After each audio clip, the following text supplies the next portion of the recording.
The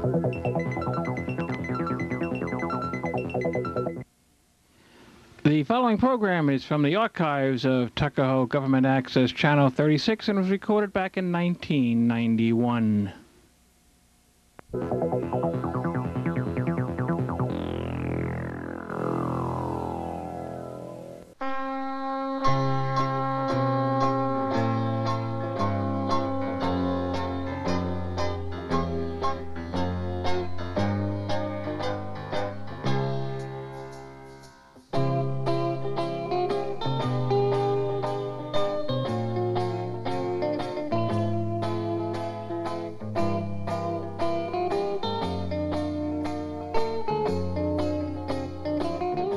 Welcome to another edition of the Talk of Tuckahoe. I'm Tom Doherty, Tuckahoe Trustee, and today I have to say I'm somewhat in awe. We have a very special Talk of Tuckahoe this month.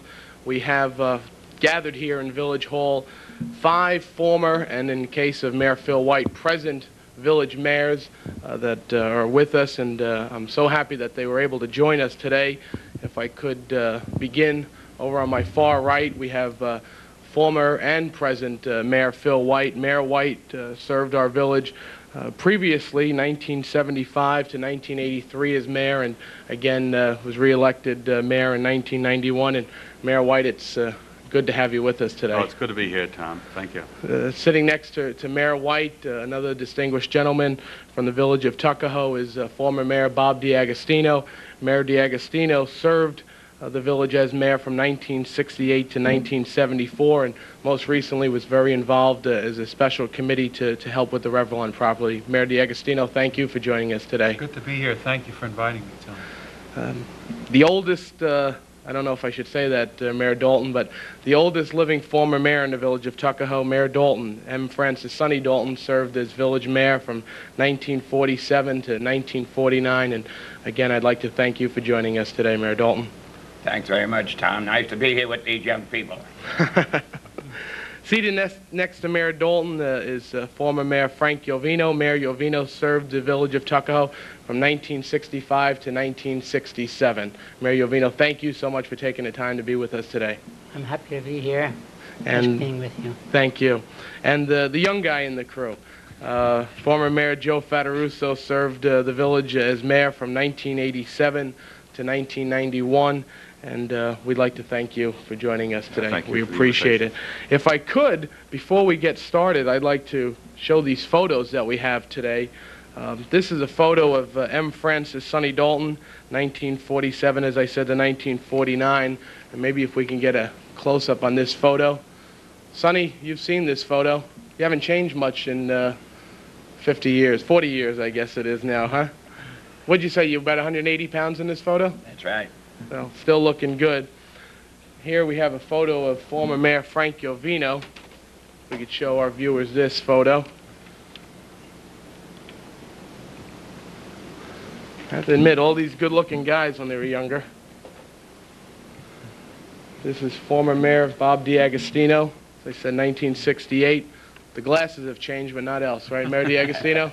Looks like my communion picture.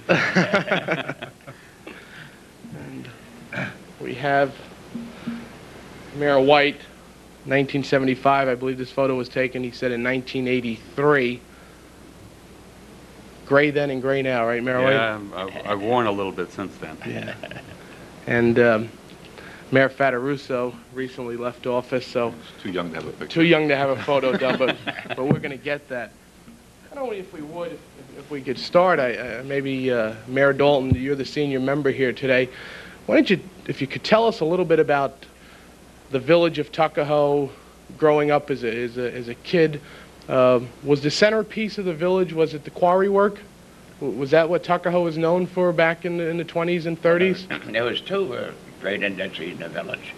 The old Hodgman Rubber Company, and that came along with the borough's welcome, followed the Hodgman Rubber Company. And of course the big Benedict Stone Company, which ran this artificial stone up at the end of Columbus Avenue, just in the town of Eastchester. That's where Leewood is now. Leewood homes are now. The quarry is still there. The quarry is 165 foot deep, and now the quarry is owned by residents surrounding the quarry. But there was as many as 800 people working on bending stone in the 20s. And they worked sometime 3 shifts. And of course, many of the buildings in New York and Washington and so forth all came from the Benedict Quarry, right here in Tuckahoe. If anyone out there is interested, I know that Ernie Zaki, who's the owner of the Crestwood Market, he has a number of photos because his dad worked in the quarries, and if anyone's interested, they can go down to the Crestwood Market, and I'm sure Ernie would be happy to show you. I know that some of the stone, a number of monuments in Washington and Soldier Field in Chicago, they got their stone from Tuckahoe, as many other places did. Mayor Yovino, you came to Tuckahoe, you were telling me, as a teenager, maybe early 20s. Tell us a little bit about yourself and what brought you and your family to Tuckahoe. Well, I met a girl who turned out to be my wife back in 1941, and I lived in Brooklyn when I married her. And when we got talking about marriage, I couldn't see Tuckahoe and she couldn't see Brooklyn. So we compromised on the Bronx. And we lived in the Bronx from 1941 when we got married. We just celebrated our 50th anniversary. Well, congratulations. Congratulations. And we got married in 51, and it was in 55, right after the war was over, that I ended here in Tuckahoe with her.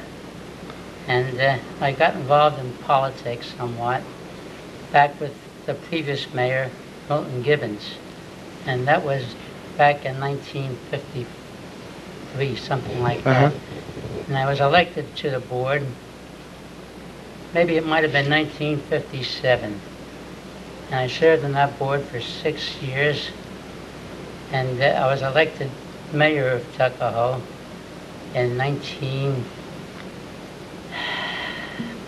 had that elected Tuckahoe, 1965, you were elected mayor in 65. And I served through 1967.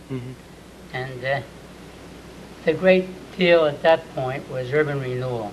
The urban renewal program was started in 1955. The interest in it started in 1955, and it got developed to the point that it is now. It was an interesting, if not a front, I'm trying to think of a word, all right. It was an interesting period of time. And a lot of changes in the village during urban renewal. It made a considerable change in the village. I know that urban renewal has affected, I would guess really, Sonny, urban renewal wouldn't have affected you, but certainly 4 of the mayors that are here today had urban renewal played a big part in I guess, during your tenure in office. And maybe what we should do is maybe former Mayor DiAgostino, I guess a lot of work went on with urban renewal, the planning stages during your tenure. Maybe you could talk a little bit about that aspect and how urban renewal has changed the look of Tuckahoe. Sure, Tom. I ran for trustee. I was elected trustee in 1965 and mayor in 1967. And without doubt, there isn't even a close second. During those years, Frank and myself, the crucial focus on the problems in Tuckahoe had to center on the urban renewal project. On the good side, on the bright side, if it had not been for urban renewal and the successful completion of urban renewal, Tuckahoe probably would not have enjoyed the broad tax base that it has today. The fellows at that time, men and women who worked with us on the project, had enough foresight to realize that if we didn't do something then with the deteriorating condition in that 13 acres in the village of Tuckahoe, primarily centered around Columbus Avenue, that this generation today would have been in a lot tougher shape as taxpayers, because they wouldn't have had the taxable, the ratables that you have now, the broad tax base, with the new buildings. And I would say that because of the success of the urban renewal program, although there were a lot of painful times that we went through, and some rancor, unfortunately, between the two parties, the Republicans and Democrats, not over the program. We all agreed virtually unanimously that it was necessary. There was disagreement on how to best proceed, how should the program take shape, what should the urban renewal program look like, and that was the argumentative end of it, was to what shape it should take, not that it should take place at all. But nevertheless, in going through that, we really, I guess, reflected the disagreements among our own people at the time as to how best to proceed. Should we try to renovate the existing old buildings? And of course it ended up not going that route. Or should we just tear down the whole area and begin from scratch, which is the route we took.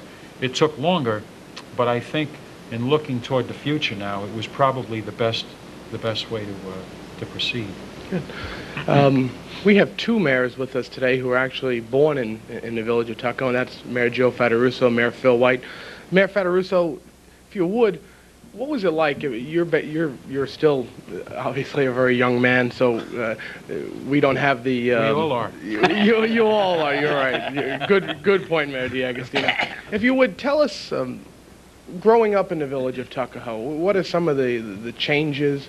Has the village changed a lot? I mean, in preparing for the show today, I was thinking, well, one of the obvious questions is, how has the village changed over the last 50, 60 years?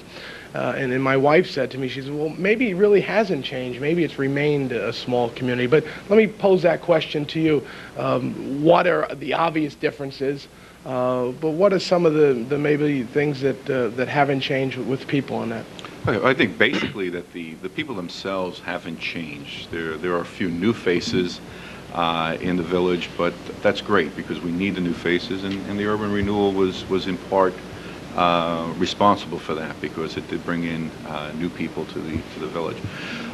It's always been a community where everyone got along. You walk down the street, people said hello to you. They were smiling. They just about everybody knew who everybody else was. Mayor D'Agostino talking about Columbus Avenue. I mean, I remember Columbus Avenue the way it was, and with Longabodies and 35 Columbus, where Epstein's used to be, and that in itself was a unique situation because Epstein's was in an apartment building. Why don't you expand on that a little? Because I know that so many of the people, including myself, I remember parts of it growing up, but we forget what did Columbus Avenue look like? What was on the site, for instance, where 50 Columbus is today? Well, where 50 Columbus is, there was Master Buno's grocery store was on the corner, or a little bit off from the corner. You had Rocco Cacciola had the corner deli, which was a great place to go because for me, where I lived, it was easy. We just ran down the hill to hit his store. Did you grow up on Pleasant? I grew up on Pleasant Place. You're still on Pleasant. The house Pleasant. I'm in was built by my grandfather. Oh. So the railroad track came in across Columbus, went back over to Collins.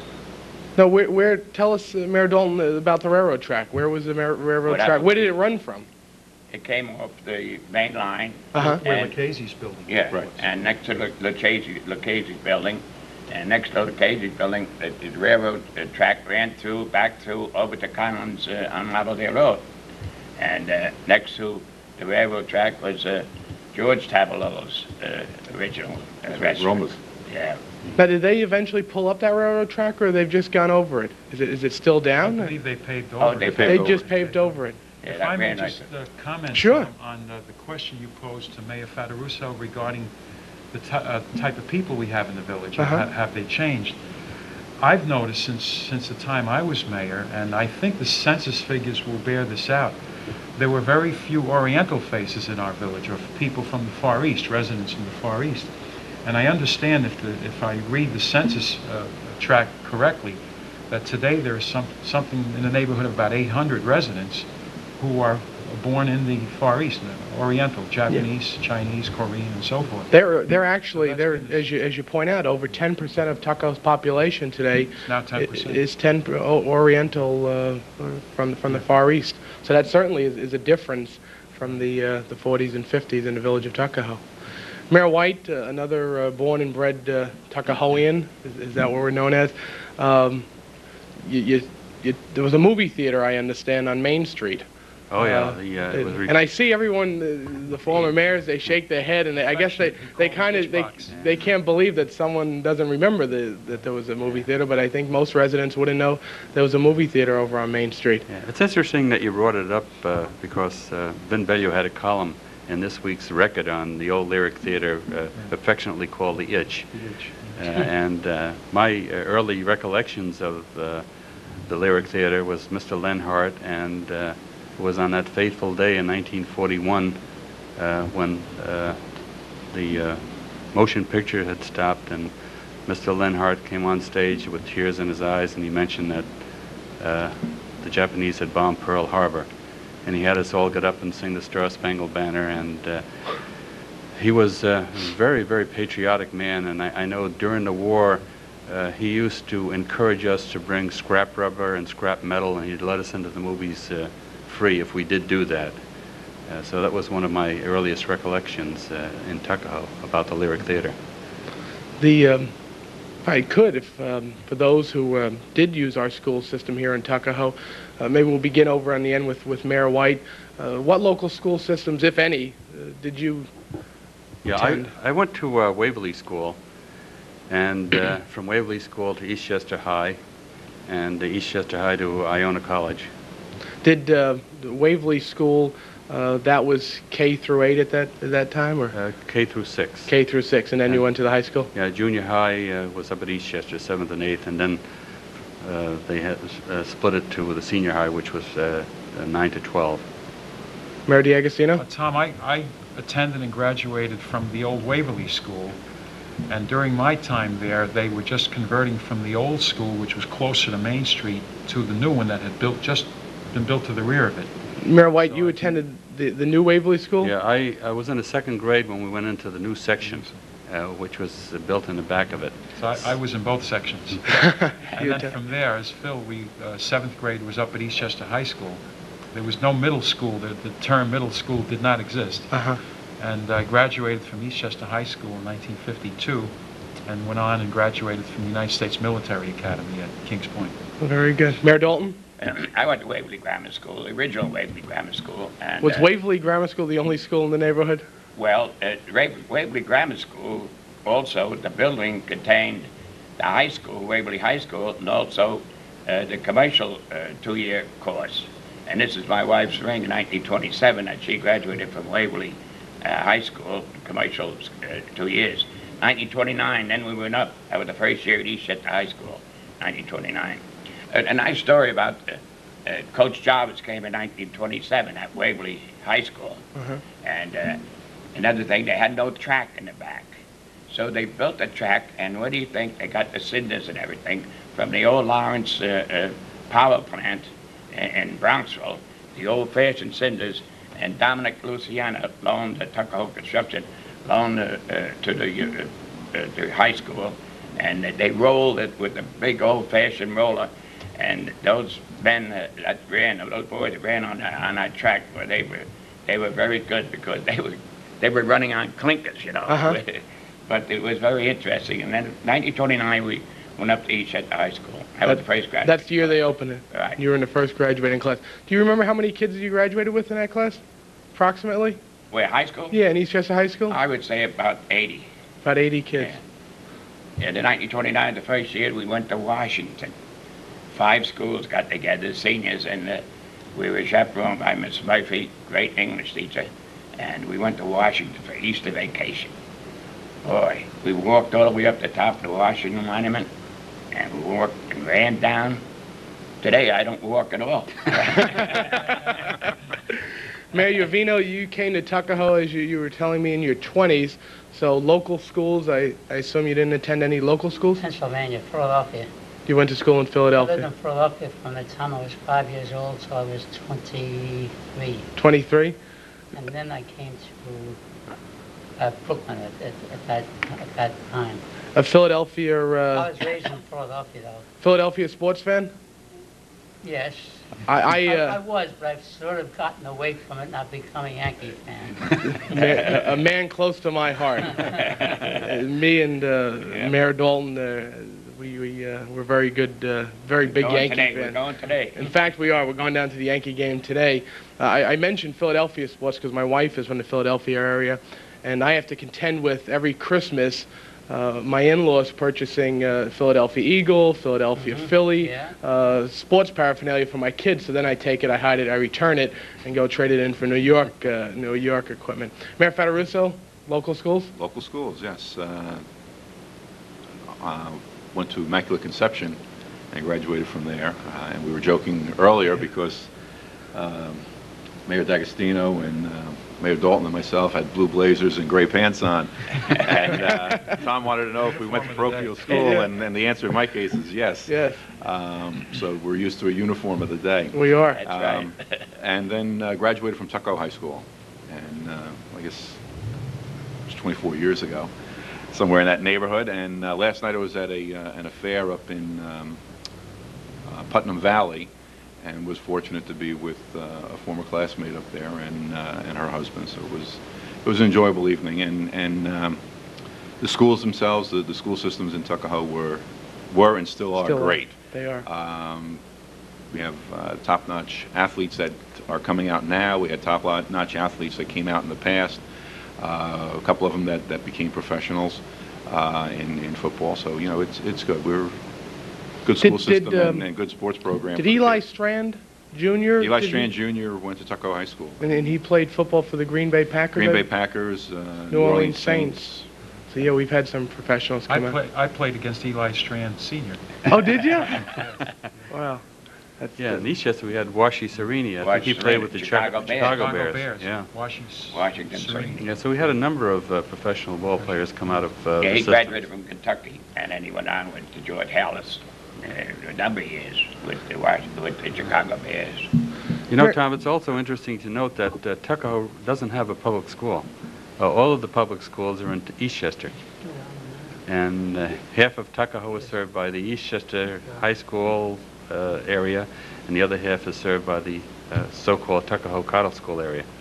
Tom, if I could comment on the local school system, Sure. because I, among all of us here, benefited, I think, the most. When I expressed an interest in attending the military academy at Kings Point, I had to pass an examination that was given to 16,000 boys at the time. There were no women allowed at the academies. And it's quite different today when I go back and see all the women that are in the classes there. But out of 16,000 from 50 states and the Philippines and several other foreign countries, I placed in the top 100, and it was 1952. And there's no question in my mind that I could not have attained that kind of a competitive examination result if it hadn't been for the school system, because I was a product, having been born here, I was a product of the local public schools, Waverly and Eastchester.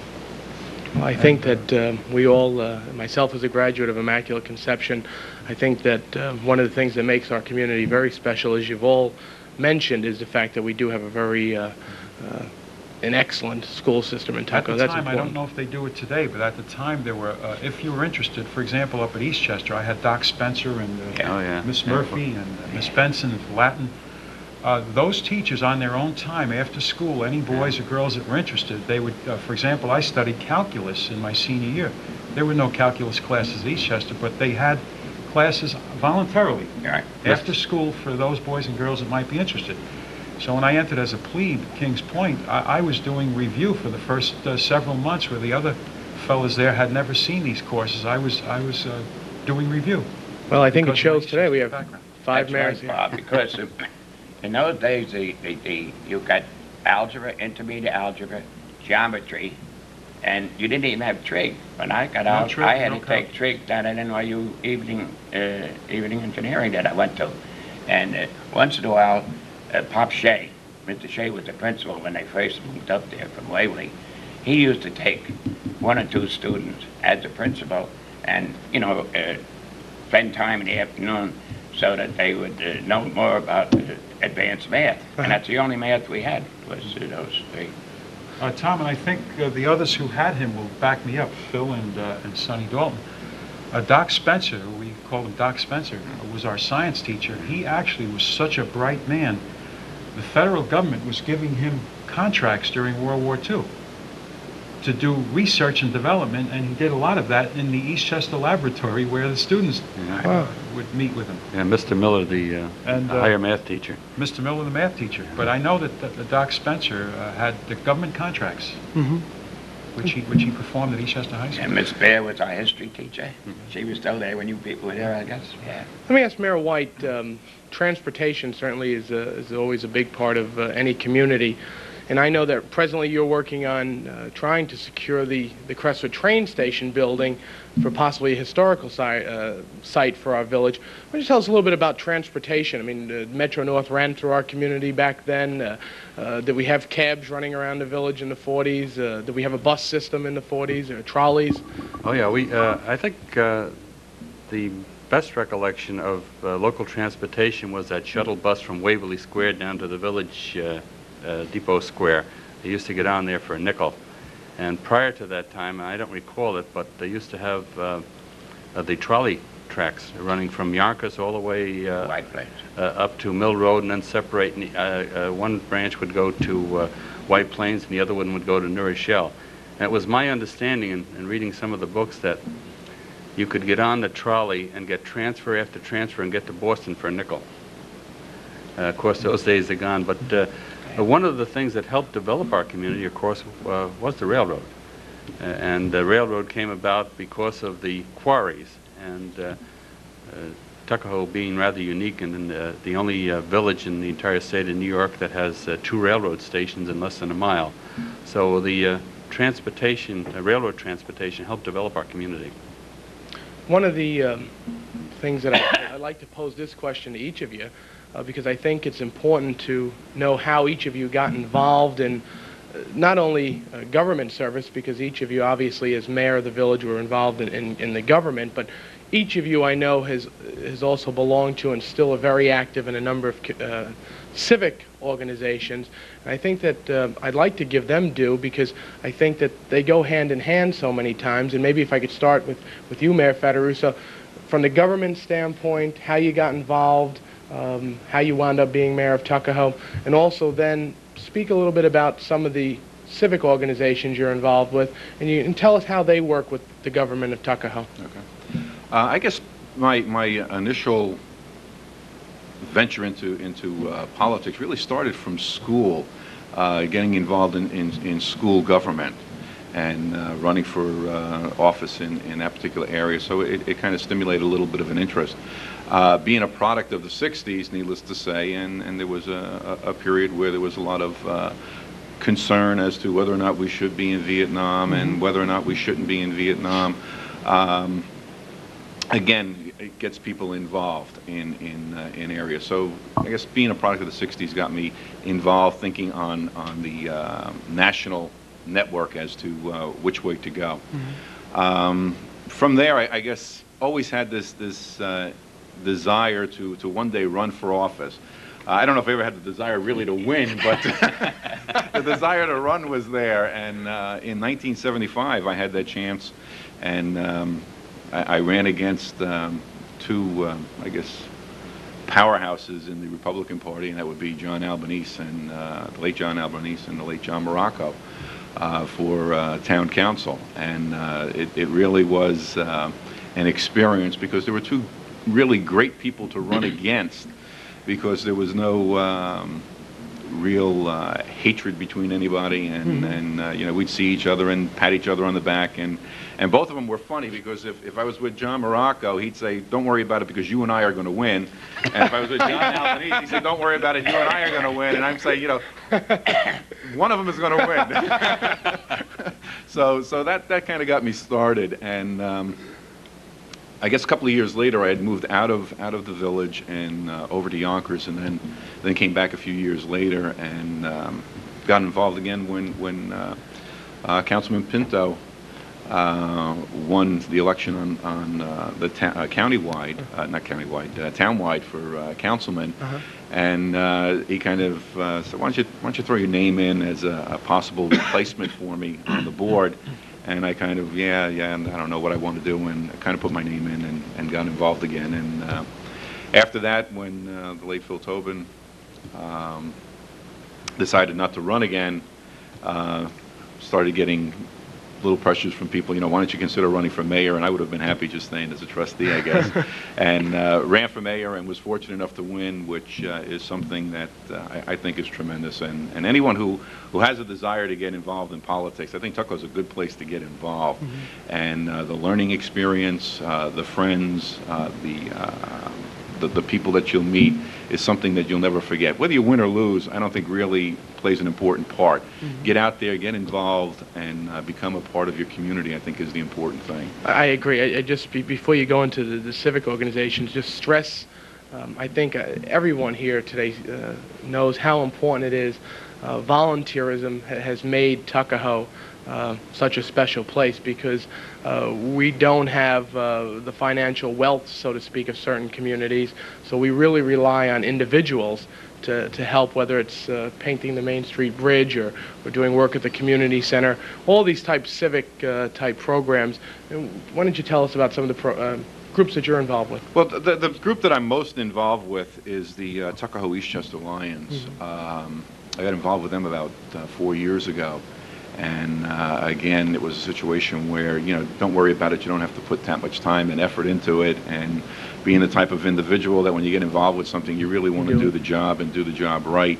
It's become an important part of my life, because it is an organization that cares and serves the community and tries to give something back. And we have a club that has about 60 members, right? 62 members, and that's Tuckahoe Eastchester? Tuckahoe Eastchester Lions, and they all hard-working guys. And big part of Tuckahoe Day. Big part of Tuckahoe Day. We'll give a little plug on the 19th of October. We have our flea market up at the Immaculate Conception, which should be a great affair. And what's all the time on that event? Just so from 9 in the morning till 4. Okay. And it's on Saturday. If it rains, it'll be the following weekend. But the important thing is that we raise money and give it back to the community. We've given money to CAP. We've given money to the Eastchester Child Development. Lawrence Hospital was a large recipient of some money a few years ago. Westchester School for Special Kids, which is now located in Yonkers. And if anyone has a chance to go there and really see what education for special children is about, that's the place to go, because it'll wake you up. So that's important, because it keeps you involved. Most of the members are local people. They come from both sides of the political aisle, and it's a good organization, and it keeps you involved in the community, which is important. I think that's the thing that you all have in common, is that while you might have left government service, you never left service to the community. Mayor Yovino, you spoke a little bit about former Mayor Gibbons. Was he your mentor in getting you involved? I was going to start off in that way by explaining that my political involvement actually began through my association with Milton Gibbons. He was the mayor for 16 years, from 1946 to 1949 to 1965. Right. He was the mayor during that period of time, and I got involved with him quite a bit, to the point that I ran as a trustee for 6 years, and following that I became the mayor. And I guess more than anything else, my involvement with Milton Gibbons accounts more for my political involvement, if anything. The Mayor Fattorusso spoke. I guess one of the civic organizations you're involved with, the Tuckahoe Eastchester Lions organization. Well, when it comes to the Lions organization, I've been involved in that since I became mayor. And I have gone on to be a district governor, the entire district, which encompasses Westchester, the Bronx, Manhattan, across the ocean there. Bermuda. How is it, if I could, these civic organizations, it seems that whether it's the Lions, Kiwanis, Rotary, they all include Bermuda in New York. So someone worked that out very well. They all include, if you notice, they always include Bermuda. Winter meetings. The winter meetings in Bermuda. That's right. That's right. Many a weekend we went there. But Bermuda, lends itself because of its Proximity. Sure. proximity to New York. Yes. And they have about 4 or 5 clubs over there in Bermuda. Uh-huh. And we have some 65 clubs here in our particular area. We are District 20R2, and that encompasses the 4 boroughs and Bermuda. Uh-huh. Great. Mayor Dalton, how did you Well, get involved in government service in the As I village? said, I was raised up in Westchester Park, and lived on Warren Avenue, and across the street for us was Judge Wilson. He was a great man. Now, he was a Plumber village by judge? trade. Was he a village judge? And he Now, also if I could, before I forget, because I like to touch on these points, back then, did the village judge also sit in the town? No, you had a village judge, but it just so happened that Judge Wilson was also a town judge because he was a councilman. Okay, that's... In those days, the councilman acted as a police justice. Okay. And they all sat for 3 months, the 4 councilmen, 3 months apart. So at that time, Judge Wilson was both village judge, which he had to get elected to, Right. and as a town councilman, which he had to get elected to, and you could serve at the same time. Now, you couldn't serve couldn't do that today. No. And furthermore, you couldn't be a plumber today.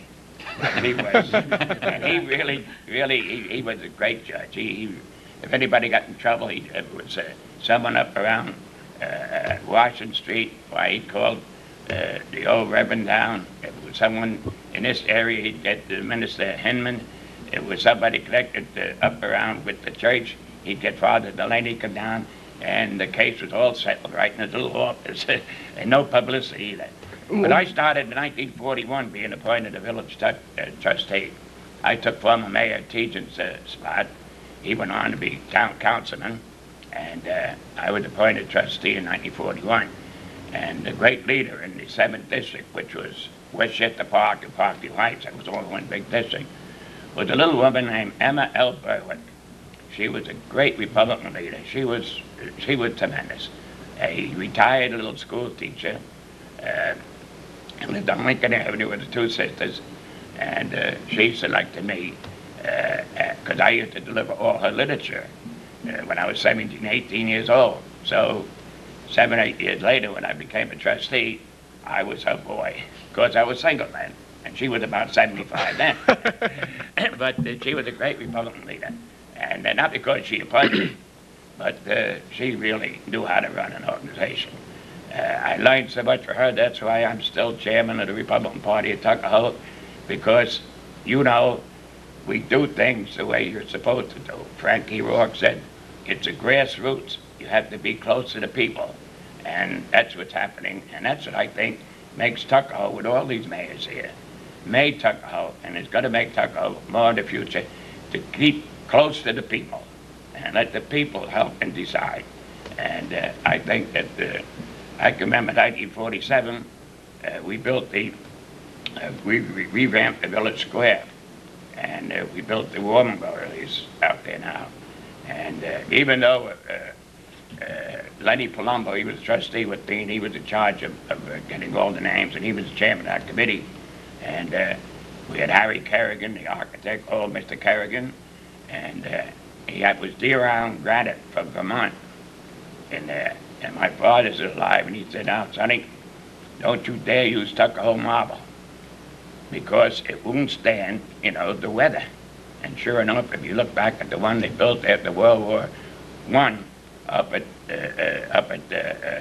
Winter Hill. The base of Winter Hill that in had Maine? to be all rebuilt, because so I went along with Mr. Kerrigan, and he designed it, and it's still out there. It cost, revamping that whole village square with the new parking area cost $8,500.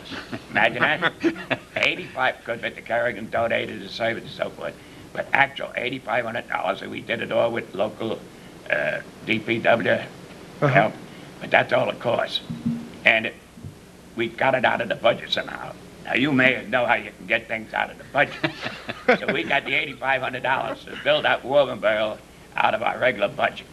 And I think it's it still stands there, and we did a good job. As an aside, do you remember, you were mayor in 1947, Do you remember what your budget was in 1947? About? I wouldn't want to tell you because it would be embarrassing today to the mayor.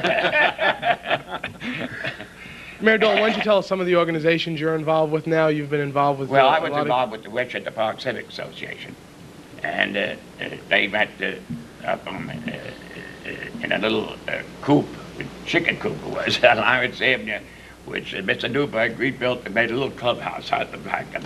And my father was a charter member of that. And then what happened was, after that, I was, of course, a young Republican and active in the county and in the state. Mayor Dalton, if I could stop you for a second, because I'm noticing people are going to sit at home, they're going to be watching this, they're going to think you're in your living room because you're rocking back and forth. And I'm afraid that at the second you're going to doze off, but go ahead. Well, it's a little bit You look very comfortable in that chair. I see Mayor White over there looking at you. He's worried that you might make a comeback. To doze off. But I would say that... he's thinking of running again. He's thinking of coming back. He likes the chair. You asked me what organizations, and I was the first young Republican president when we combined the Tuckahoe Men's Republican in with the Young Republicans. And I was elected the first young Republican president to be president of the Tuckahoe Men's Republican. And that was 1941. And I think in 1941, when Miss Berwick had me appointed, to the village board, she knew that it was going to be well protected the Republican Party, because she was Miss Republican. Sorry, fellas.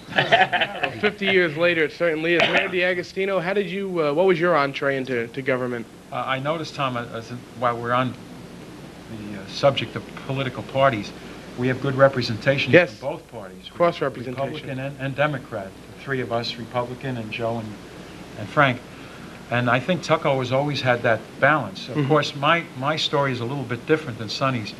I was approached I was living on Oakland Avenue at the time, 59 Oakland Avenue, and I was approached by the then 10th District, one of the district leaders, Mayo Trinchini. Yeah. Who had asked me if I'd be interested in joining the Young Republican Party, who met right at the Crestwood Station in the 50s. And the mistake I made was being introduced to Sonny Dalton. Because Sonny was such a vibrant Republican leader, he asked me if I'd be interested.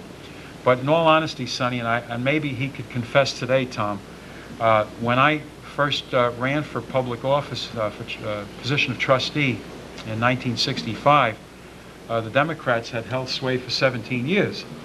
And Sonny was looking for a sacrificial lamb, although to this day he will not admit that. So I was the sacrificial lamb. I was young and naive, and he said, would you run? And if I knew what I knew now, I probably would have expected to lose, but I didn't know any better. I started the trend of visiting every home in the village, which was quite difficult, but we started about a month and a half beforehand. And I made a promise that I would make a serious run, which I did. I visited virtually every resident, and I think that was the secret of winning, and I was the first Republican trustee in 17 years. And then 2 years later, they looking for another sacrificial lamb to run against Frank Yovino. And they asked me if I'd run, and that was how I became mayor.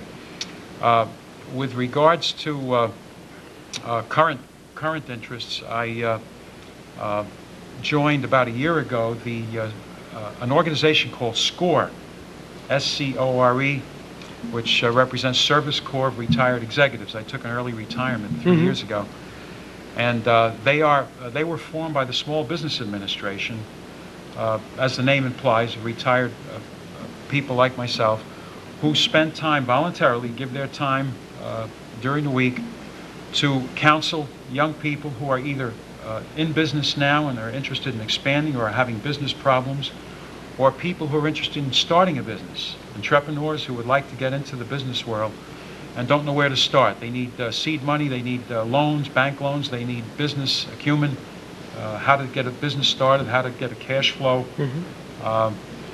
what kind of business to go into. And we meet, I'm with the White Plains chapter, and we are now negotiating with the Eastchester Chamber of Commerce to open a SCORE office here in Eastchester so that we could service the people in Tuckahoe, Eastchester, Bronxville on making a success in business. Well, we certainly look forward, if there's anything that we can do as a village with that organization to help some of our local residents, certainly we'd love to do that.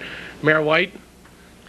Well, I guess I ran the whole gamut. I got involved when my children started scouting. I was treasurer of the Boy Scouting troop that my boy was in, and Eastchester Men's Club. I was president of that, and from that, the outgrowth of the Eastchester Men's Club came Eastchester Little League, and I was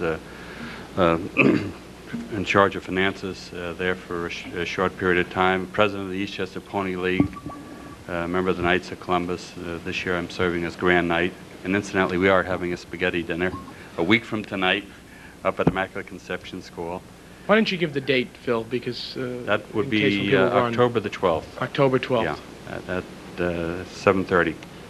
And I got involved in politics, and it was due to Bob D'Agostino. He was doing those knock on the door type of thing, and he came in and asked if I would help out in his campaign. I really knew nothing about politics, but I did know his family. I knew his dad. He was a real tall, distinguished man, and of course he died early in life, but he left an impression on me, and I always admired the D'Agostino family, so I did get involved.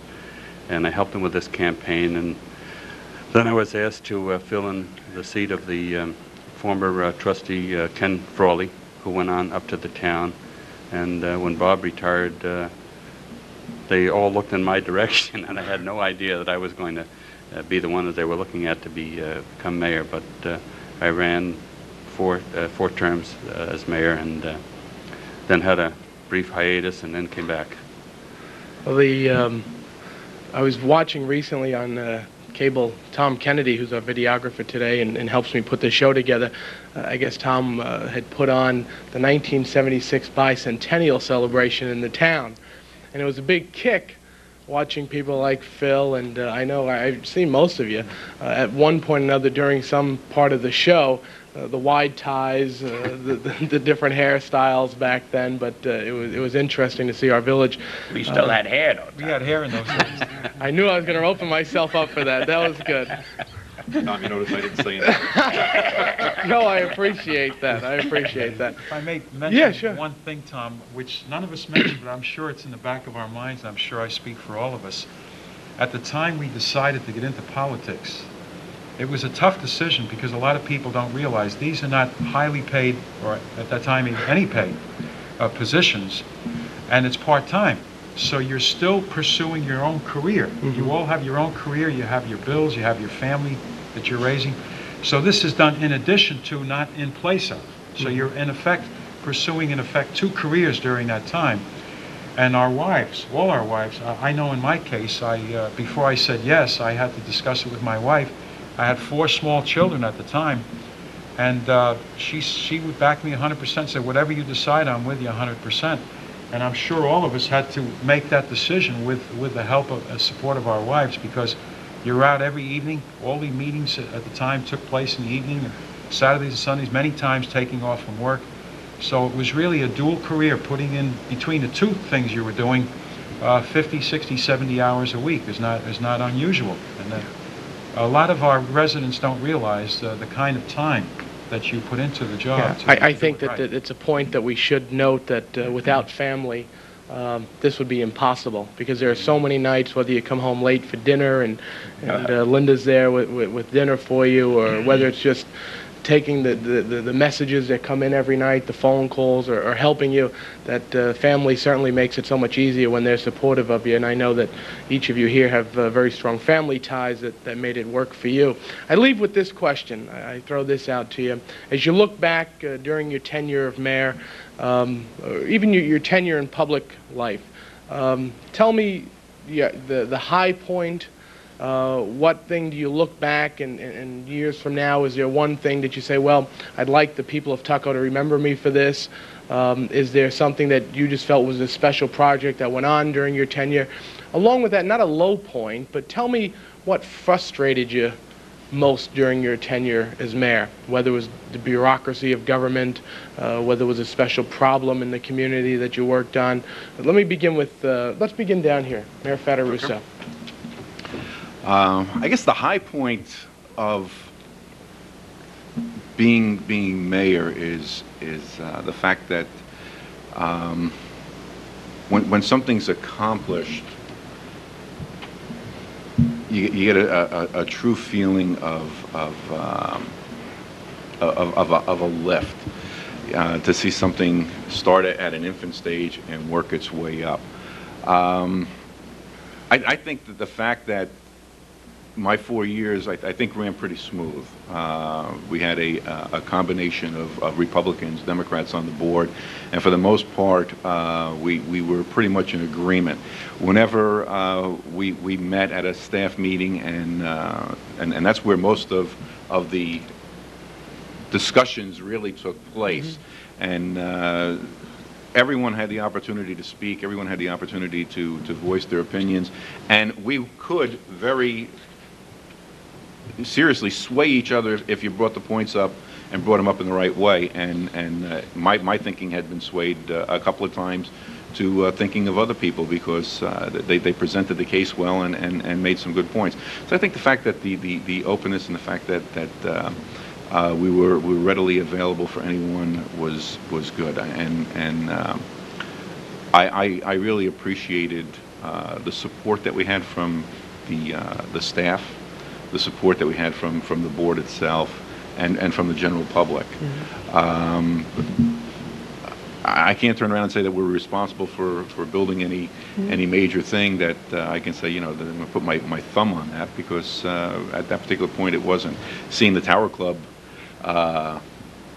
have its tenants. Well, we that really, was in our very important. community, we really don't have, one of the questions that I know when I ran for office that the newspapers posed was, what type of development do you see in the future? And the answer that we were unanimous in was that we really don't have much space left. There's not a lot of room left in Tuckahoe.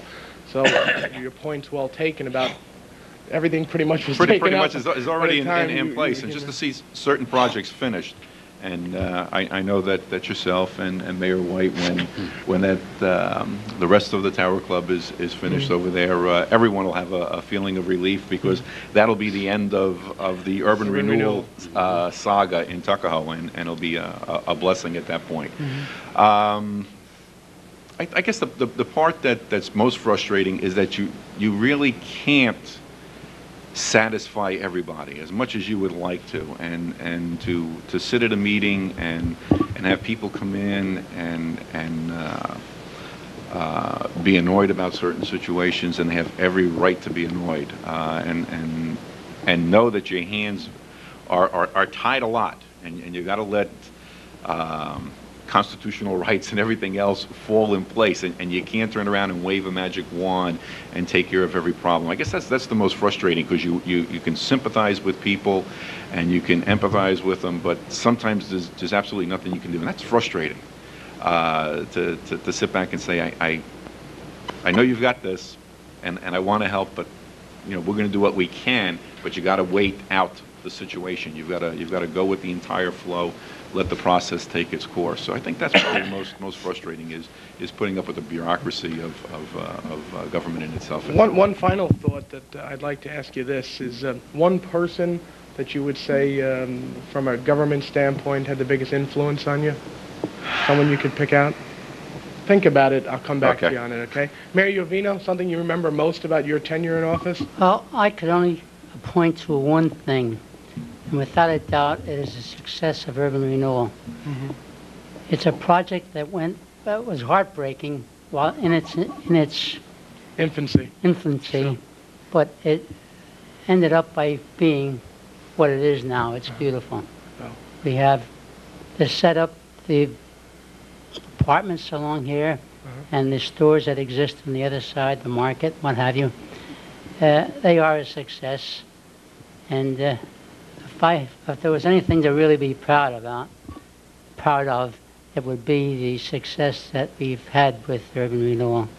And that pretty much sums it up in a nutshell. Well, certainly it's something that you should be proud of, and I know that years from now it'll be something that the village of Tuckahoe in the next century will look back and thank the people, and you were one of those people who took part in that. Yes, I was, and I'm happy to say that I was. Yeah. I'm happy to say that I was. One person that played a key role for you, would that be Mayor Gibbons? Mayor Gibbons, I would have to say, without a doubt. He served a long, long time, and he put in a lot of time as the mayor. He had a tremendous record prior to his involvement as mayor in working with children in the boxing area. And he was quite successful in that area. Popular with children, and is well liked. Yeah, well, He died young, relatively speaking. Did he? But he did well. Well, we'll certainly remember his contribution to the village. Mayor Dalton? Well, I would say, Tom, that as I mentioned before, the great thing is building that war memorial, revising the village square. But the biggest snowstorm in my life had to come in 47 when I was mayor. We had a snowstorm that really tied up everybody and anything. We had over 100 people from Crestwood and Yonkers in our village hall all night. And we worked all night. I had Jerry Lorenzo bring over an old Caterpillar from his quarry, and we pushed out Crestwood Plaza. We pulled cars backwards by chain, and Jerry pushed it all out, made big piles in the village square in the Crestwood, and pushed the cars back. People come down Saturday, figured that they'd have to shovel out their car from Crestwood Station, and boy, they could pull right away. We had garbage collection on routine on Monday morning.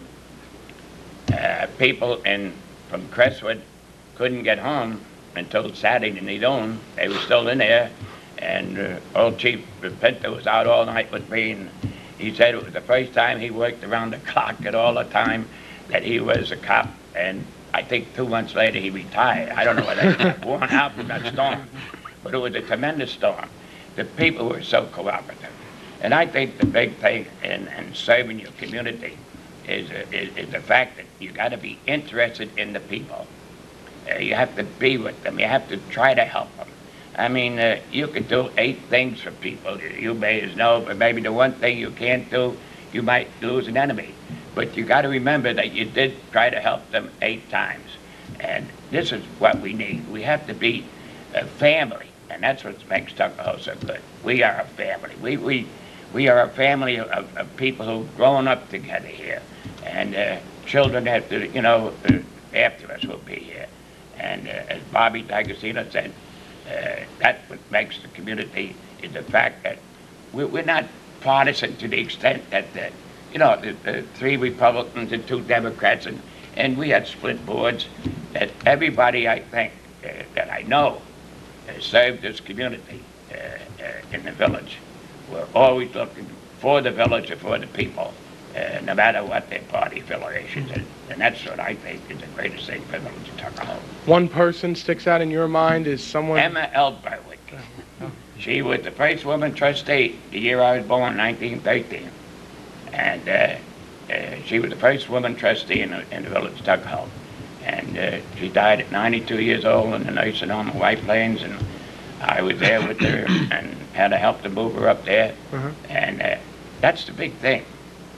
People forget where they came from, and they forget people who helped them. And that's what you must. Now, you're a young man, the same age I was when I was appointed trustee. I was appointed. You proved to the people by getting 1,000 votes here that you're, at 28, one of the youngest trustees, too.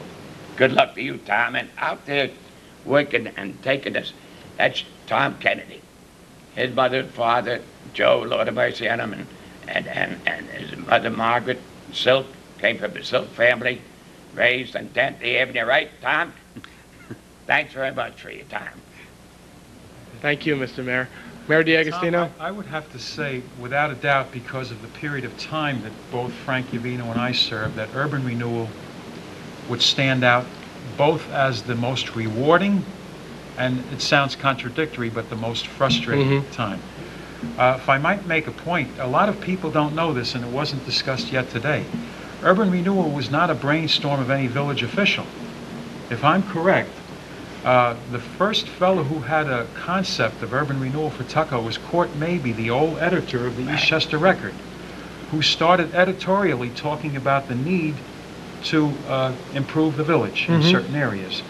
And I guess it caught on. Some of the local politicians at that time were reading the paper, and they said, hey, the idea has some merit. They started discussing it, and that's how urban renewal was born in Tuckahoe. But it was the Eastchester Records editor, Court Maybe, who came up with the original concept of urban renewal. As far as the most rewarding specifically, I would have to say that up until my time, Frank did a lot of the groundwork, that is the preparation, the paperwork for urban renewal. But it was during my administration that we had the reward of seeing the first shovel go in the ground. And that was the shopping mall at the corner of Columbus Avenue and Main Street. And when they first put that shovel in the ground after many years, because this began way back in the 50s, the first concept, urban renewal is about 25 years old now, maybe more. It's frustratingly long. But that first shovel in the ground, Tom, was really fantastic, an exhilarating feeling. And in connection with that, when we broke ground for Marble Hall at 100 Columbus Avenue, and they asked me to go up on the roof when they raised the flag, and they went up to that top floor, and with the hard hat, and they had the ceremonies up there, it was just very exhilarating. The most frustrating point, again, without a doubt, with regard to urban renewal specifically, was dealing with the federal and the state bureaucrats to get things going. We find out now in retrospect, you remember the hearings we had in Washington regarding some of the things that went on in urban renewal. We find out now why Tuckahoe was sometimes shunted. There were a lot of programs that were getting special attention in other states and in other areas to the detriment of Tuckahoe, because there was a little problem that they were having in Washington politically. As far as my role model, if any, or mentor, this may sound strange to you, but there were none in politics, or no local public officials that I can honestly say were a mentor. I would have to say it was my wife, strange as it may sound, because when I had a difficult decision to make, or I was mulling over a problem, women, I think, have a sixth sense that men lack. She could say, "Be careful! Don't go in that direction," or "Watch out for that person," or that guy.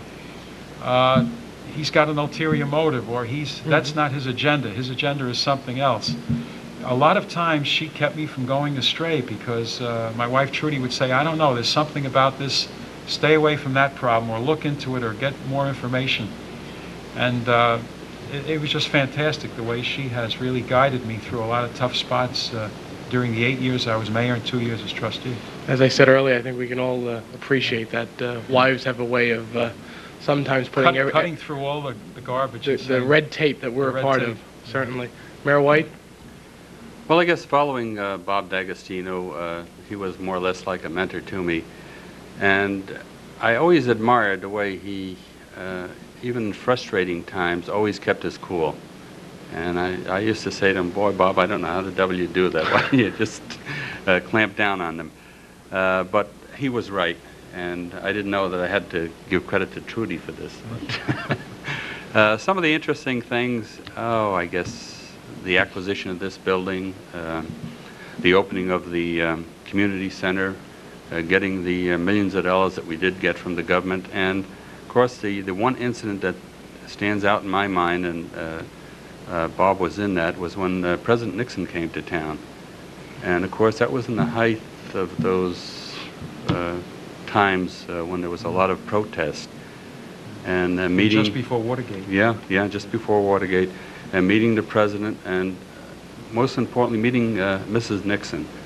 Her car pulled up, and there were a lot of automatic pistols in the floorboards, and the president getting out of the car and walking towards a memorial he was dedicating up in Eastchester, and seeing a smile on Mrs. Nixon's face, and yet one of real terror, never knowing what's going to happen to the president. And later on that day, when the president stopped in Tuckahoe, and Bob insisted, and much against the Secret Service protests there, that Mr. Nixon get out and greet some of the senior citizens. And how he did it, I don't know, but those are some of the things that stand out in my mind. And it was a very interesting career in politics, and I enjoy being with people and doing for people. Yeah. Joe, someone that sticks out in your mind? Someone? So, well, like Like Bob, I really don't think that I have a real mentor as far as politics is concerned, and I do agree with them. You have to give a lot of credit to your wives because they are really instrumental and they are a backbone. But I think one of the people that I was most impressed with was watching the late Phil Tobin. I could never understand. This man would sit there and be writing things. Someone would be talking. He's writing something that has nothing to do with what the person is speaking about, but when the person was finished, was able to answer every question the individual had. I was in complete awe with that ability. I have a tough enough time taking down notes of what someone's saying and trying to give them an answer, and to see someone who was able to do that, I mean, that impressed me a lot, and I'm sure we all miss the presence of Phil around, and he was an individual who was concerned about the village, and I guess he would be a person in politics that I was very, very impressed with, and again, a local product. As someone had mentioned that we lost Mayor Gibbons, I guess, young in life. We certainly lost Phil Tobin too early in life. I'd like to thank Mayor White, Mayor D'Agostino, Mayor Dalton, Mayor Yovino, and Mayor Fattorusso for taking the time to come here today. As you've said, politics, Republican, Democrat, most times transcends our village, and that's good for our village. We have 3 Republicans, 2 Democrats here today, and it seems that our village, it bounces back and forth between the 2 parties, because I think that we find that people elect people, not parties in Tuckahoe, and I know we've all spoken about that. This has been a great program, and I know that our residents will enjoy it. I thank you for being here today, and I would hope that maybe, whether it's 5 years or 10 years down the road, God willing, we'll all get together again and reminisce about where Tuckahoe has been in the last few years. Tom, if I can make one final point, and I'm sure everyone here will agree unanimously with it, and I neglected to make this point when I was talking earlier, the thing that I think most of us probably experience, without question, is that people are resistant to change. Whenever you come up with an idea, so many people come out and say, don't do it. We don't want our village to change. But thank God our village has changed, and always for the better. When Phil wanted to buy this building, there was a lot of resistance to it. When urban renewal started, there was a lot of resistance to it. Whenever, I'm sure when Mayor Dalton wanted to build that memorial, there was probably resistance to it. Don't do it. So, if I may address our residents, say, please have an open mind when these local officials come up with ideas. It's for the betterment of the village, and keep an open mind, find out both sides of the issue, the pros and cons. And I think we've got to change. If we don't change, the village just stagnates. You have to continue to keep up with the 20th century and the 21st century that's almost upon us. I saw Mayor Fattorusso shaking his head. I think we all understand, the short time I've been in public office, that basically people don't like change, and it's because of people like the 5 gentlemen that are here, that you gentlemen had the foresight for whatever programs you put into place, that you knew that that was in the best interest of the village, and that anything you did was in the best interest of the residents of the village, and that's a very good point. Does anyone have anything that they'd like to add before we close? I just want to thank you, Tom, for inviting me and the rest of us so we could sit down and chat about this great little village of Tuckahoe. Well, thank you, This Mr. is Mayor. unique. I don't believe we've ever had all the living mayors together at one time. Well, that's why I felt it was so Thank you, important Tom. that I we hope you have one soon, because I don't know when I'll be around. Well, maybe we'll get together every year and reminisce a little bit. Thank you so much, gentlemen. Thank you, Thank Tom. you. Thank you.